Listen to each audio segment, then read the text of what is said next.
Hello, everybody, and welcome to another episode of Dentistry Beyond the Numbers.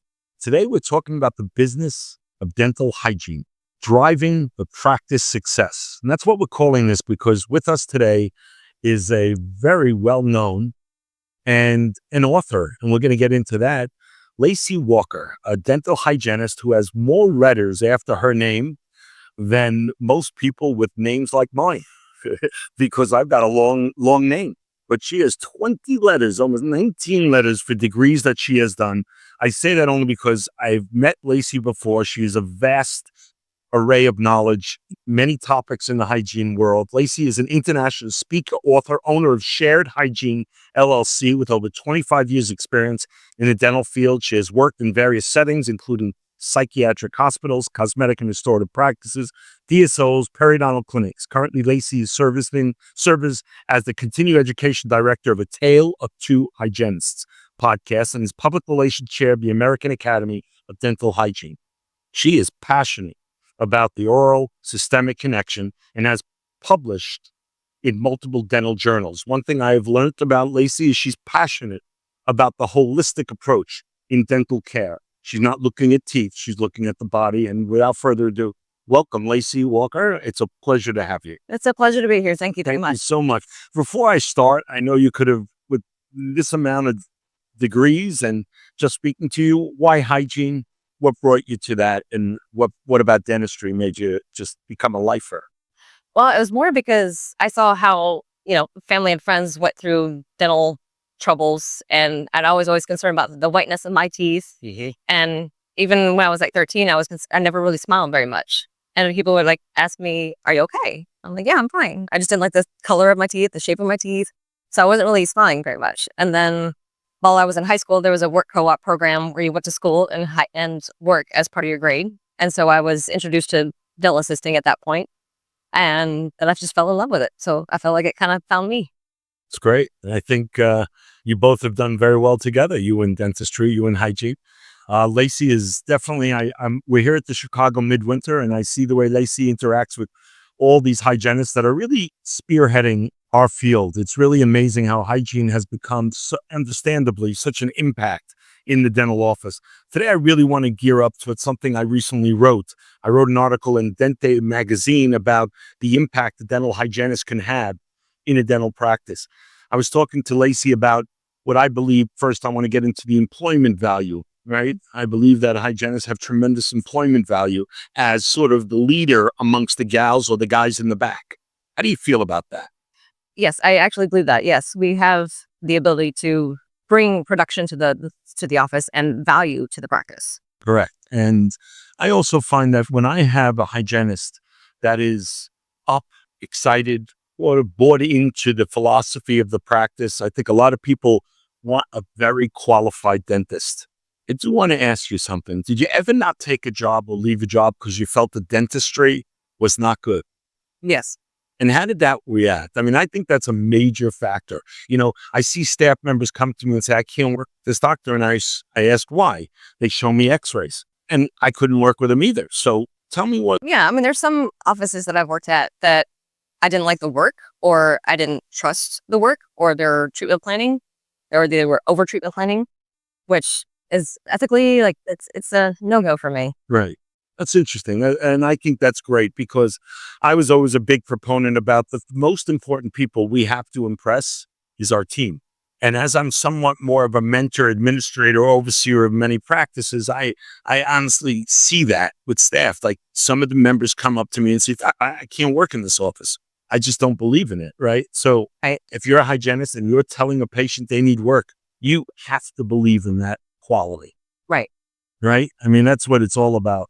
So how does employing dental hygienists impact the growth of an office? What do you feel they give the best?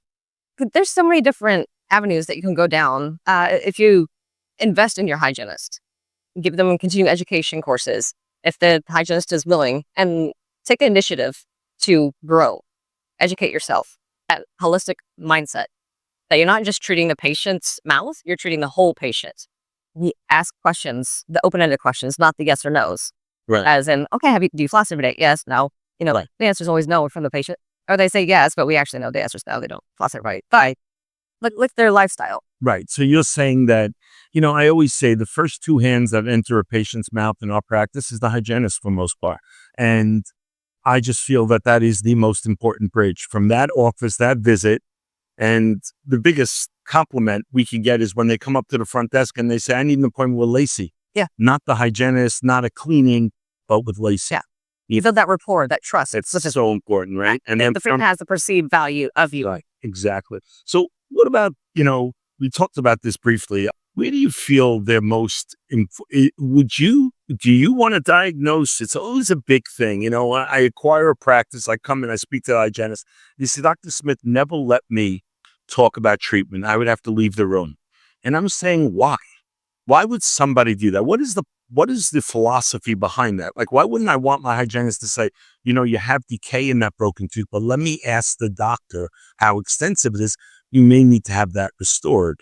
Right. I would lend to saying, yes, it does look suspicious. Give them suggestions like, hey, the doctor may suggest this, treatment option or another treatment option. Right. But just to get their minds set to where they understand, like, these are the options, but I'm not the one diagnosing it. Right. So you say that. Yes. I give them options to lead them into start getting their mind ready to hey, this may be an option or a treatment that they need.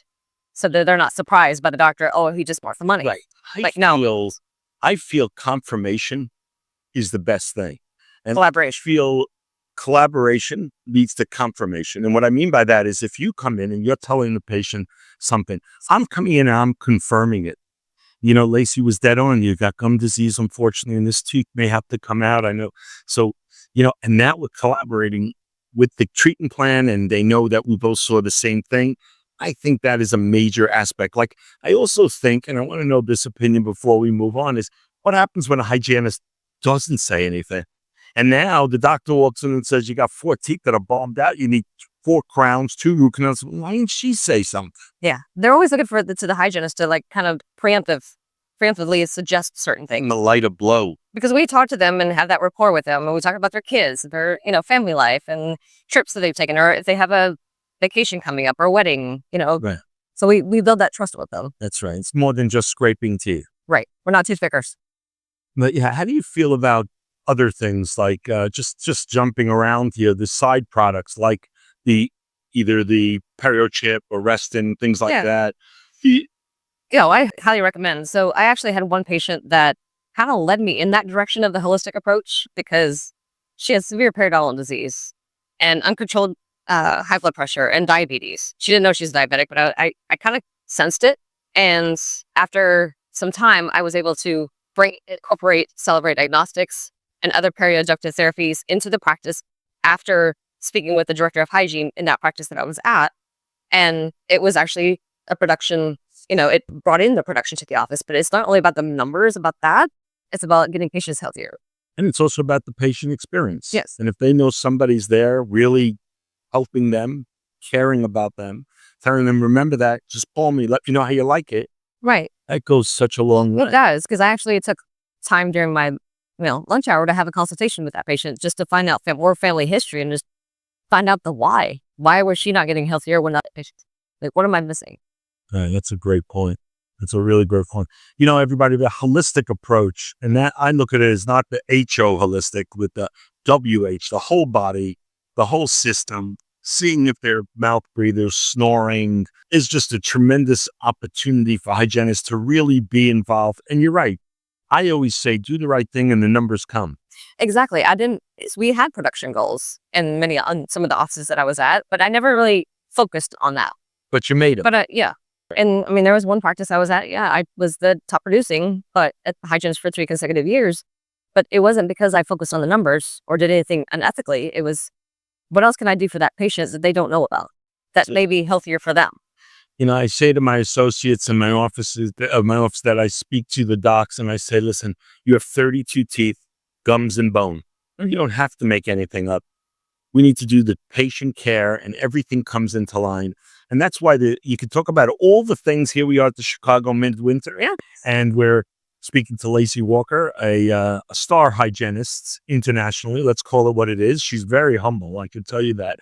And really, it's really enlightening to see somebody That's has a lot of humility, but a lot of knowledge. And I thank you for joining us. It's great. But also about having hygienists really integrate to the growth of the practice. The biggest thing now is same-day dentistry. Okay. I was brought out by a group, Guardian Dentistry Partners, and it really opened my eyes. And I believe all the technology that's coming could be geared to that. In-office printers, so you could do always guided CBCT, so you don't have to send the patient out. And I want to know how hygienists can really facilitate through comprehensive care, same-day dentistry. And then, listen, we're still dealing with a business. We just have to be great at what we do. Yeah. And that's what we're doing here. We want to get great. So tell me about how, in your mind, hygienists can facilitate that extra push. So if there is opportunity in the office, in an extra room, that's where one of the practices I worked at is that we always had a floater room. If for emergencies or for same-day dentistry is, okay, do you mind waiting maybe that 10 minutes? Well, go ahead and get it done today. So it saves you time from work, saves you time off, saves you money from like another trip, and also saves the office money from turning over a room. So, and then also having a recall system, in place as well to like fill in any gaps, but also looking at the schedule prior to the day before, as if you see if any patients on the restorative side, they need a hygiene appointment. If there's a tax slot open, they just fit right in. And that could be discussed at morning huddles. Yes, morning huddles are good. Morning huddles are very good. You're a proponent of it. Yes. We acquired a practice in New York, most incredible practice I've ever seen, because it was about a $3 million practice. The main producer, who produced about $1.8 million, had no schedule, never a schedule. What he did was he fed off of his hygiene every day. Same day dentistry every day. When we acquired him, it took a little bit of a while, but we, in the end, got him to do a schedule, at least some. But so same-day dentistry is very important. And let's say we're gearing up to having those extra rooms.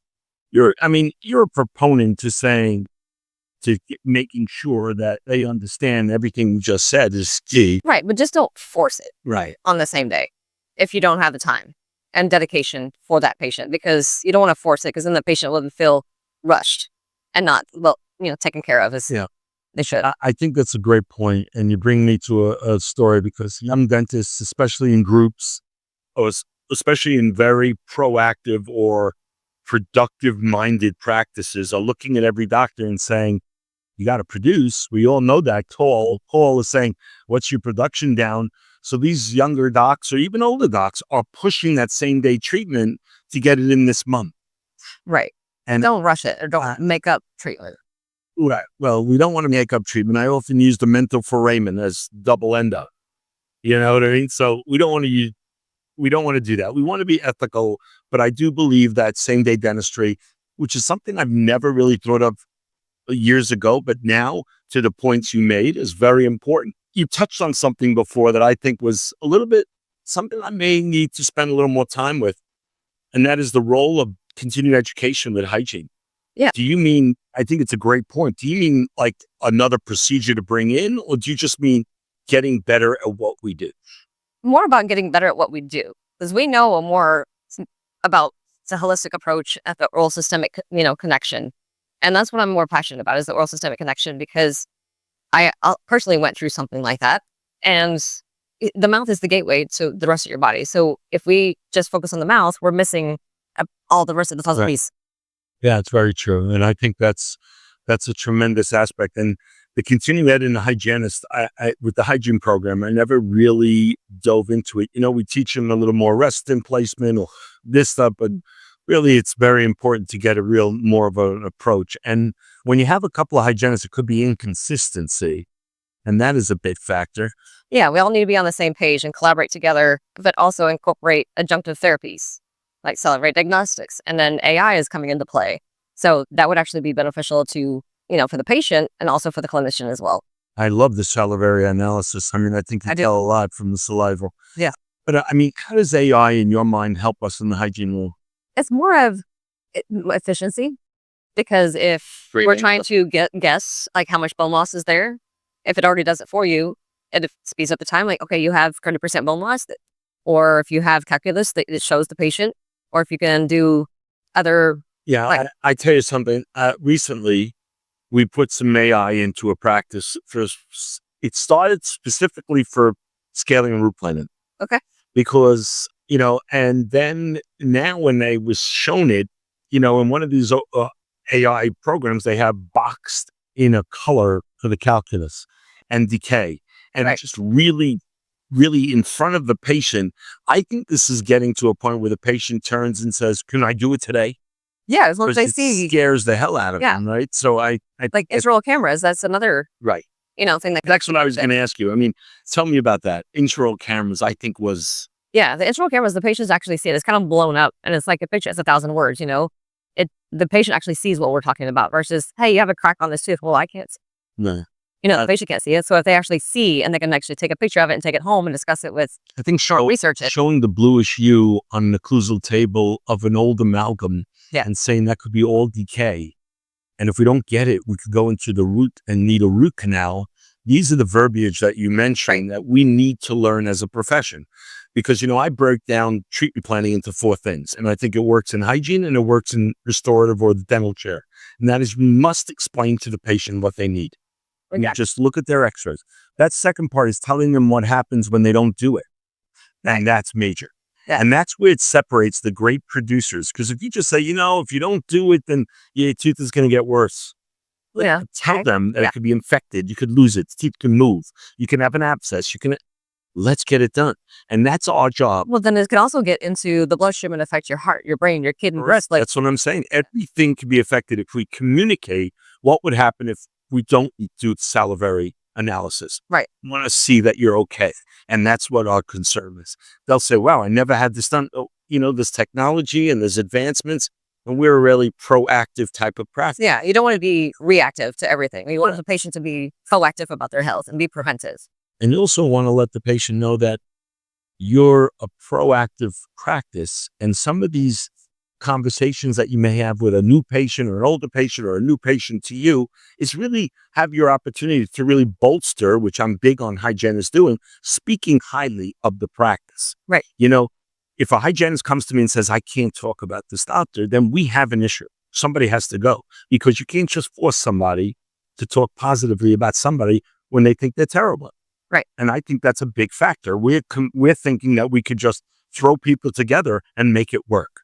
And it's not going to do that. Yeah, right? we have to have a team collaboration. So let's talk about you. You've been in hygiene for a long time, 20-something years. Well, dentistry for... You look like you're a young person, so it's great. Yeah, I started assisting when I was in high school, and then graduated hygiene school in 2010. Great. You did a lot since you've been really mounting. That's great. Love it? Well, Love it, yeah. That's great. And still to this day, you're passionate about it. Oh, yeah. Yes. You say there's a saying in dentistry that once you're in dentistry, you're in dentistry for life. And right, that is the word. And I got to tell you, as I do this podcast and I meet some really great people, it's amazing how we all have that in common. People outside of this, though, they don't understand. Like, why don't you give it up? Because if you give it up, you're irrelevant. Right. Nobody wants. It's always have to be continuously learning. That's right. And there's so much out there. I mean, we walked the floor today, right, Lacy? And you can see so much AI. Yeah. So many things for virtual this, virtual that. I still think we're going to have a place in healthcare for us, the people. But my question to you, you've been in it a long time. Have you seen hygienists really take a bigger active role in the last 15 years? Or did you see? Well, it kind of depends when COVID hit, I think everybody kind of got burnt out a little bit. But then I feel like that was an opportunity for me personally to grow.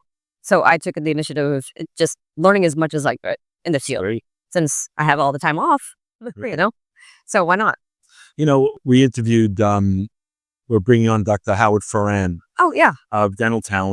We just spoke to him, and really enlightening thing. And what he spoke about is during the pandemic, the Dental Town Educational Board was the best it was ever. Yeah. And that's a tribute to the dentists and others that want to learn and use that time like yourself. I thought that was a really important time, and people to come back with a little more vim and vigor, right? But hygienists, you know what I'm seeing? I'm seeing a lot of hygienists moving to the next world, the corporate world, take on a bigger role. Mm-hmm. You think that's because of people like yourself that have really crossed over and become more of the business end and then the consultatory end? Yeah, I've seen quite a few of my friends and colleagues that have kind of jumped over, still working clinically, but also taken on bigger roles because they educated themselves and continuously learned on how an office operates And I think like I miss clinic. So I went back. So do Clinic, I. just part-time. Yeah. I took a break from it and I was like, well, I can't do that. I miss it. Wow. So I like clinical, but not full time. Well, I personally had a little bit of an accident with my hand, and I had to decide at a certain time in my career. And, being that I was running and owning a bunch of offices, I decided to give that up. But I could tell you I missed clinical dentistry. Yeah. It was one of the best times where I'm just in a mouth, prepping a bunch of teeth, getting the perfect prep, great margins.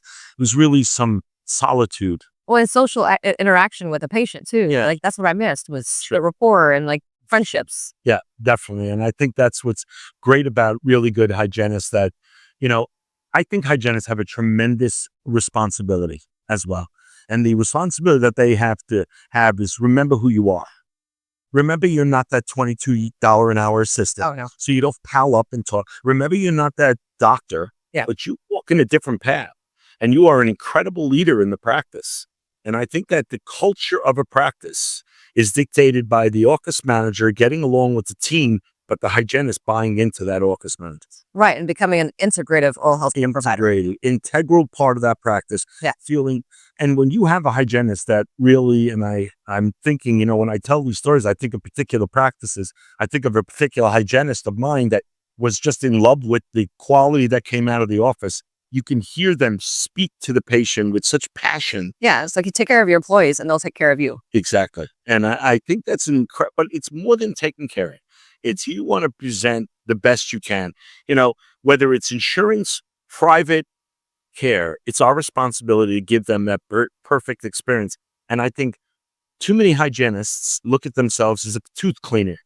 No. And you're here to say that it's much more than that. It is much more than that. Yeah. And I love that because I think it is. I think you are, you are the first, like I said, you're the people that are screening, getting to know. And if they need nothing, they're seeing me for a minute and they remember you. Yeah. And if they remember a bad experience, they're never going to see me again. And that's unfortunate, right? So how do you feel about that burden? I mean, is that a burden you think? No, I don't you accepted when you came into hygiene? Oh, you cherish it and you're proud that. Yeah, I'm proud to be a hygienist and have that opportunity with those patients to build a rapport, build a relationship with them, and then present them with treatment that you're probably going to, present to them as well. And help us get that improved. And I mean, I always say practice treatment plan acceptance starts on the phone, because when somebody calls, they are comforted. Now they come in, they see the hygienist, another comfort. Then they get x-rays or they got x-rays. Now they come in and the assistant is talking to them. The doctor comes in. You give them a treatment plan. Yeah, you have to have good communication skills. Absolutely. I think that's everywhere in dentistry. Yeah. And I think that's, it was very enlightening when some of these schools now are bringing in actors and actresses for people to talk about treatment plans and then get feedback on how their presentation is. Right. And I think that's a key factor in today because there's so much competition. Yes, there is. And there's so many choices that people can make. Insurance, private, this doctor, that doctor. I like the hygienist, didn't like him. What do I do? It's just, we have to be on the game. Right. And I believe that's a major portion of what the responsibility there is. It's incredible. Talk to me lastly, and this has been really great, and I hope it's been easy for you, and you've been wonderful. How is the salaries? I mean, everywhere I go, people are talking about it is. Yeah, I mean, in the States, it's different than over in Germany. So in Germany, I'm under a German contract, so they take out a lot of taxes. So it's a little bit different. As far as salaries, it's not, they don't demand like a certain amount. Like, okay, why should we pay you $50 an hour, $60 an hour, depending on whatever state you're in? It's like you have to prove that you know what you're doing, educate yourself, not just, oh, I'm a newly hygienist, I should be making this. But like, okay, well, maybe you should. Do you think the groups affected Dr. Main Street? My thing is, you have these DSOs and DPOs that are giving benefits and $55 an hour and telling them they have to produce a certain amount of numbers. And we watch them and they get, we look at their numbers. And then there's Dr. Main Street who wants Betty. He loves Betty, but he can only pay her $48 an hour, $50 an hour. It's the value of like what that hygienist provides. So you think the escalating salaries, I mean, we had somebody talking about that and they're not going to go away. They're only going up. And what really I want to focus for the last few minutes about, what do you think a practice can focus on to make those salaries commensurate with their ability to help the practice, but also not be such a burden or a killer of the practice? I mean, I would think investing in your hygienist, investing in your employees, like with continuing education, and then also implementing other adjunctive therapies into the practice so we all learn and collaborate together. how do you feel about sleep? Oh, well, yeah, I love my sleep, which I'm sleep deprived right now. I know you love your sleep, but how do you like the sleep apnea approach? Yes. So actually, my daughter actually, when she was born, she had kissing tonsils. It's like a Barcy scale of 4. And she had trouble choking, like eating food, and was choking on like milk and stuff like that. And I was like, okay, and dark circles under the eyes. And that's also why I kind of got into the whole holistic approach too, is, I can see that she had dark circles. And then from what I've read and research I've read is it can also affect your cognitive ability if you're sleep deprived and long-term. And then, like sleep apnea, if this, sleep divorce is a thing, I've heard of those. I have a story about that. When I drink, when I go out, I come home, I do snore. Oh, really? Yeah, and my wife recently told me to leave the room. And I've been thinking about really getting treated for sleep apnea, and it's really made me think that, like, if I'm that way, and I think I'm in pretty good shape, there's so many people that are overweight or just not taking care of themselves or have some, jowly issues and I do think that it's really important to, with those adjunct services, Right. like sleep, like other thing, myofunctional therapist is awesome. Yes. And I think those are, and you are a myofunctional therapist. I'm not.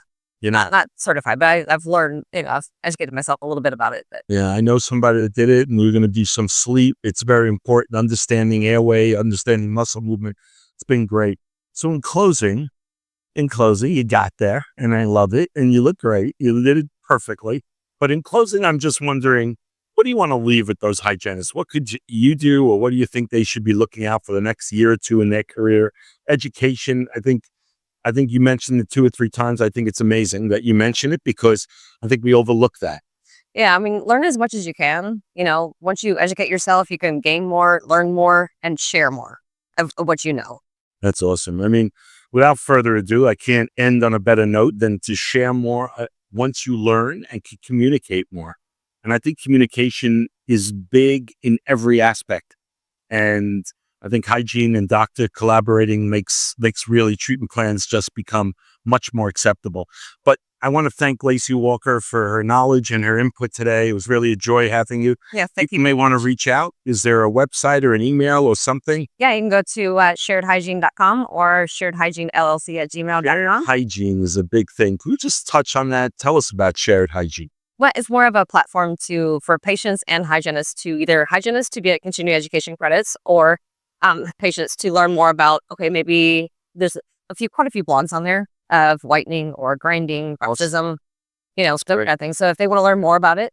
So please, everybody, that's great. There's a platform, and now I know why, we all know why Lacy's been talking about education. Shared hygiene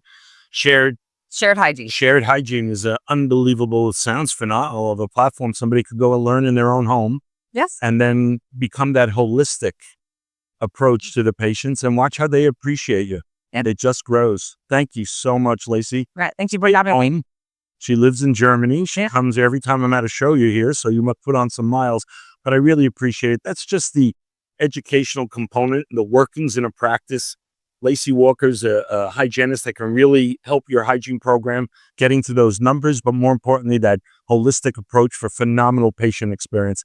I want to thank you again. It was my pleasure. Yeah, and very much. Thank you, everybody, for listening to another episode of Dentistry Beyond the Numbers. Thank you very much.